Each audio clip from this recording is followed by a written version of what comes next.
अरे घर का काम यूं ही क्या कम है कि तू नया झंझट पाल रही है। दादा, मुझे दूध के बिना खाना अच्छा नहीं लगता। बेटी, तू झूठ कब से बोलने लगी? कभी दूध हाथ से तो छूती नहीं। खाने को कौन कहे? सारा दूध हम लोगों के पेट में ठूस देती है। गांव में जहां देखो सबके मुंह से सुभागी की तारीफ। लड़की नहीं देवी है जो मर्दों का काम भी करती है, उस पर माँ बाप की सेवा भी की जाती है। सज्जन सिंह तो कहते यह उस जन्म की देवी है, मगर शायद महतो को यह सुख बहुत दिन तक भोगना न लिखा था। 7-8 दिन से महतो को जोर का ज्वर चढ़ा हुआ है। देह पर कपड़े का तार भी नहीं रहने देते। लक्ष्मी पास बैठी रो रही है। सुभागी पानी लिए खड़ी है। अभी एक क्षण पहले महतो ने पानी मांगा था, पर जब तक वह पानी लाए उनका जी डूब गया और हाथ पांव ठंडे हो गए। सुभागी उनकी यह दशा देखते ही रामू के घर गई और बोली, भैया भैया चलो देखो, आज दादा न जाने कैसे हुए जाते हैं। 7 दिन से ज्वर नहीं उतरा है। तो क्या मैं डॉक्टर हकीम हूँ कि देखने चलूं? जब तक अच्छे थे तब तक तो तुम उनके गले का हार बनी हुई थी। अब जब मरने लगे तो मुझे बुलाने आई हो। दादा को क्या हुआ है दीदी? हुआ क्या है? अभी कोई मरे थोड़ी जाते हैं। सुभागी ने फिर उससे कुछ न कहा, सीधे सज्जन सिंह के पास गई। उसके जाने के बाद रामू हंसकर स्त्री से बोला, तिरिया चरित इसी को कहते हैं। इसमें तिरिया चरित की कौन बात है? चले क्यों नहीं जाते? मैं नहीं जाने का। जैसे जिसे लेकर अलग हुए थे वैसे उसे लेकर रहें। मर भी जाएं तो भी ना जाऊं। मर जाएंगे तो आग देने तो जाओगे, तब कहाँ भागोगे? कभी नहीं। सब कुछ उनकी प्यारी सुभागी कर लेगी। तुम्हारे रहते वो क्यों करने लगी? जैसे मेरे रहते उसे लेकर अलग हुए, और कैसे? नहीं जी, ये अच्छी बात नहीं है। चलो देख आएं, कुछ भी हो बाप ही तो हैं। फिर गांव में कौन मुंह दिखाओगे? चुप रहो, मुझे उपदेश मत दो। उधर बाबू साहब ने ज्यों ही महतो की हालत सुनी, तुरंत सुभागी के साथ चले आए। वहां पहुंचे तो महतो की दशा और भी खराब हो चुकी थी। नाड़ी देखी तो बहुत धीमी थी। समझ गए कि जिंदगी के दिन पूरे हो गए। मौत का आतंक छाया हुआ था। सजल नेत्र होकर बोली, मैं तो भाई कैसा जी है? बहुत अच्छा है भैया। अब तो चलने की बेला है। सुभागी के पिता अब तुम ही हो। उसे तुम ही को सौंपे जाता। भैया मैं तो घबराओ मत। भगवान ने चाहा तो तुम अच्छे हो जाओगे। सुभागी को तो मैंने हमेशा अपनी बेटी समझा है और जब तक जीऊंगा ऐसा ही समझता रहूंगा। तुम निश्चिंत रहो, मेरे रहते सुभागी या लक्ष्मी को कोई तिरछी आंख से ना देखेगा। और कुछ इच्छा हो तो वह भी कह दो। और कुछ नहीं कहूंगा भैया। भगवान तुम्हें सदा सुखी रखे। रामू को बुला दूं? उससे भूल चूक हुई हो क्षमा कर दो। नहीं भैया, उस पापी हत्यारे का मुंह मैं नहीं देखना चाहता। इसके बाद तो गौदान की तैयारी होने लगी। रामू को गांव भर ने समझाया, पर वह अंत्येष्टि करने के लिए राजी न हुआ। कहा, जिस पिता ने मरते समय भी मेरा मुंह देखना स्वीकार न किया, न वो मेरा पिता है और न मैं उसका पुत्र।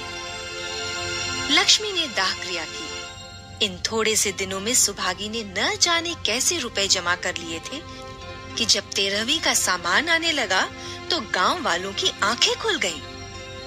बर्तन, कपड़े, घी, शक्कर, सभी सामान इफरात से जमा हो गए। रामू देख देख जलता था और सुभागी उसे जलाने के लिए ही सबको ये सामान दिखाती थी। बेटी, घर देख कर खर्च करो। अब कोई कमाने वाला नहीं बैठा है। आप ही कुआं खोदना और पानी पीना है। बाबूजी का काम तो धूमधाम से ही होगा अम्मा, चाहे घर रहे या जाए। बाबूजी फिर थोड़े ही आएंगे। मैं भैया को दिखा देना चाहती हूँ कि अबला क्या कर सकती है। वो समझते होंगे इन दोनों के किए कुछ ना होगा। उनका ये घमंड तोड़ दूंगी। लक्ष्मी चुप रही। 13वीं के दिन 8 गांव के ब्राह्मणों का भोज हुआ। चारों तरफ वाह वाह मच गई। पिछले पहर का समय था। लोग भोजन करके चले गए थे। लक्ष्मी थक कर सो गई थी। केवल सुभागी बची हुई चीजें उठा उठा कर रख रही थी कि ठाकुर सज्जन सिंह ने आकर कहा, अब तुम भी आराम करो बेटी, सवेरे ये सब काम कर लेना। अभी थकी नहीं हूँ दादा। आपने जोड़ लिया कुल कितने रुपए उठे? वह पूछकर क्या करोगी बेटी? कुछ नहीं, यूं ही पूछती थी। कोई 300 रुपए उठे होंगे। मैं इन रुपयों की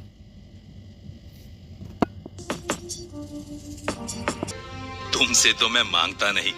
मैं तो मेरे मित्र और भाई थे, उनके साथ कुछ मेरा भी तो धर्म है। आपकी यही दया क्या कम है कि आपने मेरे ऊपर विश्वास किया? मुझे कौन 300 रुपए दे देता? सज्जन सिंह सोचने लगे, इस अबला की धर्म बुद्धि का कहीं पारावार भी है या नहीं। लक्ष्मी उन स्त्रियों में थी जिनके लिए पति वियोग जीवन स्रोत का बंद हो जाना है। 50 वर्ष के चिर सहवास के बाद अब यह एकांत जीवन उसके लिए पहाड़ हो गया।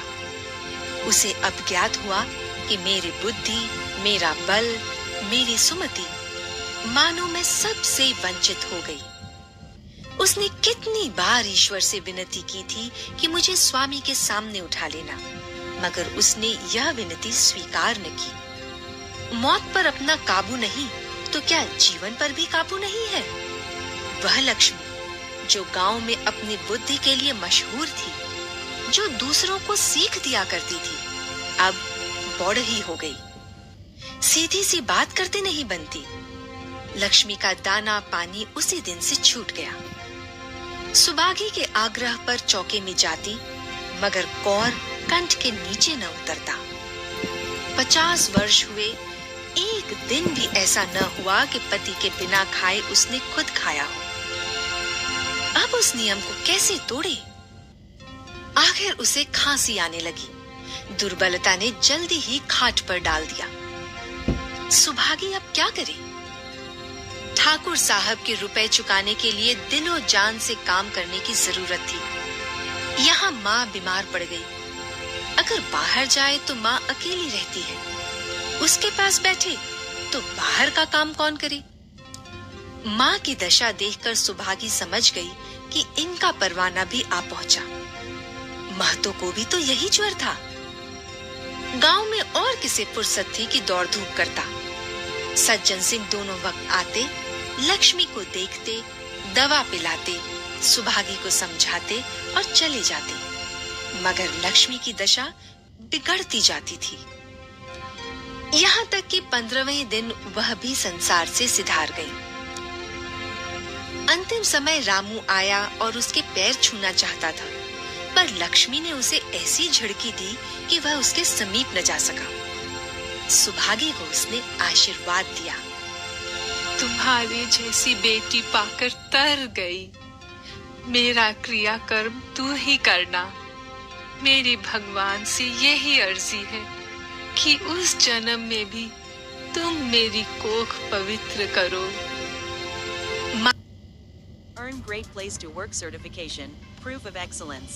Embrace a culture where trust, pride, and camaraderie flourish. Attract talent, reduce turnover by 65%, outshine competitors. Get you organization certified today.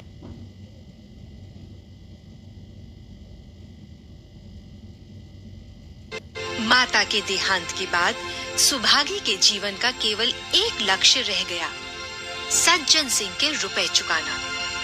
300 रुपए पिता के क्रियाकर्म में लगे थे और लगभग 200 रुपए माता के काम में लगे। 500 रुपए का ऋण था और उसकी जान। मगर वह हिम्मत न हारती थी। 3 साल तक सुभागी ने रात को रात और दिन को दिन न समझा। उसके कार्य शक्ति और पौरुष देखकर लोग दांतों तले उंगली दबाते थे। दिन भर खेती बाड़ी का काम करने के बाद वह रात को 4-4 पसेरी आटा पीस डालती।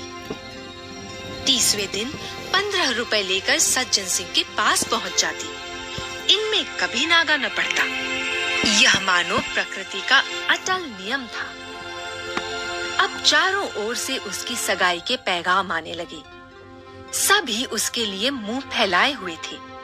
जिसके घर सुभागी जाएगी उसके भाग्य फिर जाएंगे। सुभागी यही जवाब देती कि अभी वह दिन नहीं आया। जिस दिन सुभागी ने आखिरी किस्त चुकाई, उस दिन उसकी खुशी का ठिकाना न था। आज उसके जीवन का कठोर व्रत पूरा हो गया। बेटी, तुमसे मेरी एक प्रार्थना है। कहो कहूं, कहो ना कहूं, मगर वचन दो कि मानोगी। दादा, आपकी बात ना मानूंगी तो किसकी बात मानूंगी? मेरा तो रोया रोया आपका गुलाम है। अगर तुम्हारे मन में ये भाव है तो मैं ना कहूंगा। मैंने अब तक तुमसे इसलिए नहीं कहा कि तुम अपने को देनदार समझ रही थी। अब रुपए चुक गए, मेरा तुम्हारे ऊपर कोई एहसान नहीं, रत्ती भर भी नहीं। बोलो, कहूं? आपकी जो आज्ञा हो। देखो, इनकार न करना, नहीं तो मैं फिर तुम्हें अपना मुंह न दिखाऊंगा। क्या आज्ञा है? मेरी इच्छा है कि तुम मेरी बहू बनकर मेरे घर को पवित्र करो। मैं जात पात का कायल हूं, मगर तुमने मेरे सारे बंधन तोड़ दिए। मेरा लड़का तुम्हारे नाम का पुजारी है। तुमने उसे बाहर देखा? बोलो, मंजूर करती हो? दादा, इतना सम्मान पाकर पागल हो जाऊंगी। तुम्हारा सम्मान भगवान कर रहे हैं। तुम साक्षात भगवती का अवतार हो। मैं तो आपको अपना पिता समझती हूँ। आप जो कुछ करेंगे मेरे भले के लिए ही करेंगे। आपके हुक्म को मैं कैसे इनकार कर सकती हूँ? बेटी, तुम्हारा सुहाग अमर हो। तुमने मेरी बात रख ली। मुझसा भाग्यशाली संसार में और कौन होगा?